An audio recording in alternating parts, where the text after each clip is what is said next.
thing I'm interested to get your thoughts on as well. We talk about putting out, and you were saying sticky marketing, and you talked a lot about it's almost like having the users follow the articles when they do find them. A lot of people view blog networks and things like that more as just a way to, it's all about the SEO and getting out the links out there so you can hopefully get the rankings and then drive the traffic that way. Interesting to know your thoughts on the way that, you know, you approach, even when you're using blog networks. Do you only putting out your best quality content, or do you see it more as just purely SEO? Wow, that's a tough question. Mm. I mean, I like to think of it as both. You know, certainly I don't think any marketer is doing themselves or their business any favor by just hammering content out there that's unreadable. Mm. Trying to find the right words for this one, Dave. It's a touchy subject because it is, yeah. I mean, we have a blog network. We have a very large blog network. I guess here's the answer I have for you. With our network, we have plugins and such that inject content directly into these sites, and the reason we have this is because the people that come to us, this isn't our network. This is other people. This is all independent sites that have come to us and want to accept our content. And the reason why they allow us to submit and post to their sites, post other people's content to their site, unmitigated, without any controls for the most part, is because they trust that the content that we're going to send to them is decent. And that's why we have, I don't even know how many reviewers we have now, in the teens anyway. I mean, we've got over a dozen article reviewers that reads every article that comes in, not to the extent that eZine does. I mean, what we're looking for is obvious errors, and we've got error trapping and stuff like that. Basically what we're trying to do for our customers is make sure that they can send out the best content they can. So if there's they've missed a major spelling error, that, there's certain errors that make you look kind of silly, we'll tell the customer about that. If they've done their tags wrong and their backlinks don't work, we'll tell them about that. I mean, that's because we don't want their content going out and not being the best that it can be, even though it's going to a blog network, So we think the quality is still good in the blog network. You'll never go wrong with quality. It's the old axiom.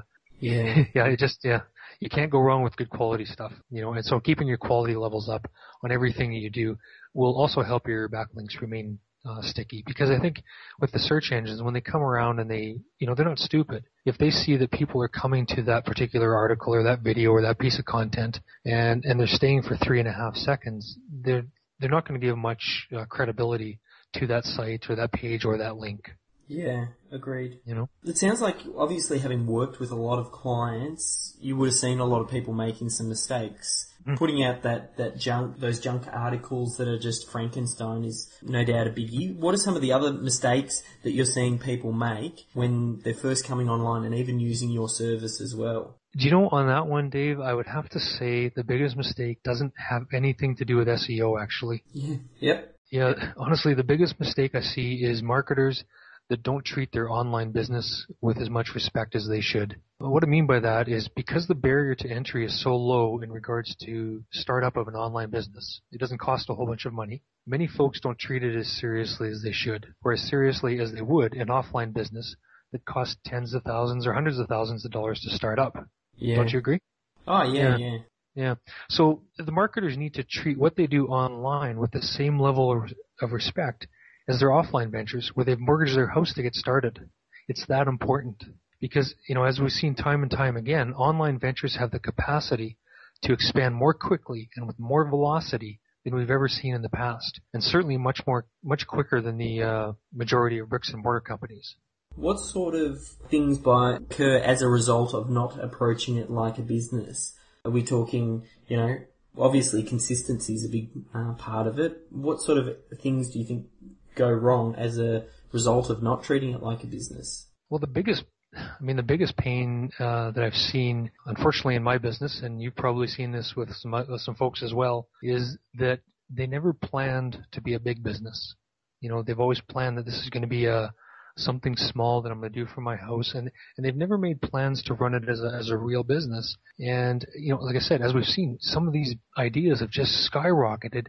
And they're not ready, or they're not prepared for that when it happens.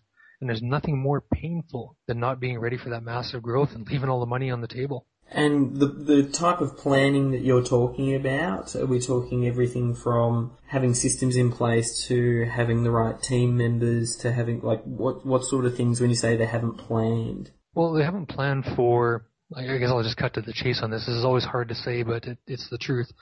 They haven't planned to invest in their business. Like I said, because the barrier to entry is so low, and yes, you can start an online business with $100. It's not your best option to create that business that frees up your time. You know, you need to look at it like an offline business, but online. You need to have a marketing budget. You need to have a marketing campaign that you're going to do. That you're going to actually create content, and you're going to market that in all the mediums that you can. You know, there's that time versus the time versus money argument all the time. You can either invest a lot of time to save money, or you can invest money to save time, but you can't have both of them expect to grow. Yeah. You know, so, I mean, the goal is to eventually build a business that runs itself, but at the beginning, unfortunately, we're the ones that need to be doing the running, you know. So I would just tell people to make a plan, you know, make their marketing plan, stick to the plan. You know, if you've done your keyword research and you know that there's a market there, you know, stick with what you're doing. I mean, you made a educated decision. You know, in saying that though, a lot of people have run by their gut. I mean, they've created a business based on a gut feeling. They've never done, you know, they've got a website, they're doing article marketing, they're doing all kinds of stuff. And unfortunately, I've seen this over the years. People will come to me and say, I'm not getting any traffic. And I'll go look at their site and I'll go, there isn't any.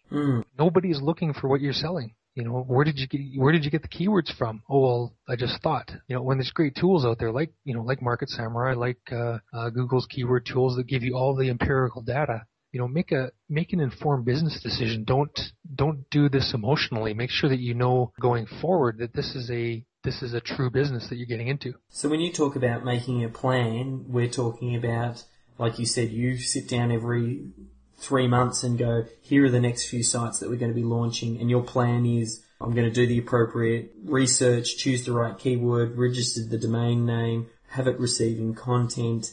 Within 3 months, I'll come back, review it. I'll start posting my articles, getting videos made, and being really specific down to the point of saying each month I'm going to be publishing at least 5 articles through my blog networks, and I will be placing at least 10 bookmarks and using social, you know, making X number of posts for social media. Is that what you mean by a plan? Kind of. I mean, you know, because we're talking about SEO, I understand, you know, we keep coming back to that. But I also mean on the larger scale too, Dave. I mean, yeah. If you think about this, you know, like when we're planning for the first quarter of this year, you know, we're looking at what we need to do. And part of the plan is we need to find another programmer. We need to find another certified programmer to hire to our team, because the plans that we have going forward for this quarter involve more programming than our current team can handle. So, you know, that's part of the planning. You need to find that. We also need to find more reviewers with the flow coming in. So as far as the business plan goes, you have to, I'm talking a much higher level, not just the marketing. Yes, you need to make plans about how much content you're going to create and do all of that. But from a business perspective as well, you need to plan how much time, you know, I mean, if you're still working a full-time job, you need to plan how much time you're going to put into that business. And I think I'm pretty sure it was Ed Dale that said it, you know, if we could just sit down and actually put in 30 minutes a day, uninterrupted, you know, without the emails and without the phone going off or something else, if we could just put in 30 minutes a day, what we could accomplish in the course of a year is phenomenal. And so that's what I mean. You need to plan everything you're doing with your business. You need to plan a budget. You need to plan if you need help. I mean, you know, even a startup business needs help. I mean, if you don't know how to program or you don't know how to even put your WordPress blog on the site, you need help. So that all needs to be planned out before you kind of get going helter skelter and then end up nowhere. Yeah,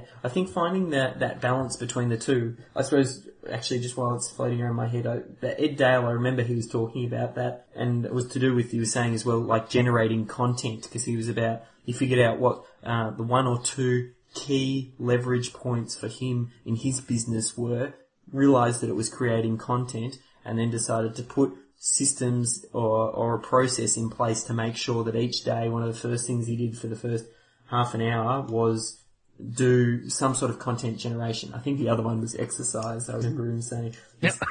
Yeah. and making sure that he tackled those first to get those out of the way. I think those plannings, the other thing as well, like, I know people can get caught up, and interested to get your thoughts on, people can get caught up making plans, but then never actually get through to execution as well. Like, I think there's two sides. There's people not actually making the plans and going gung-ho, but not even sure what track they're on, so they can't readjust when they find they're off course. But on the other side, you've just got your planners who that's all they do, plan, and they consume every new course that comes out, update their plans, but never get through to execution. To how is it best to try and find that balance in your life?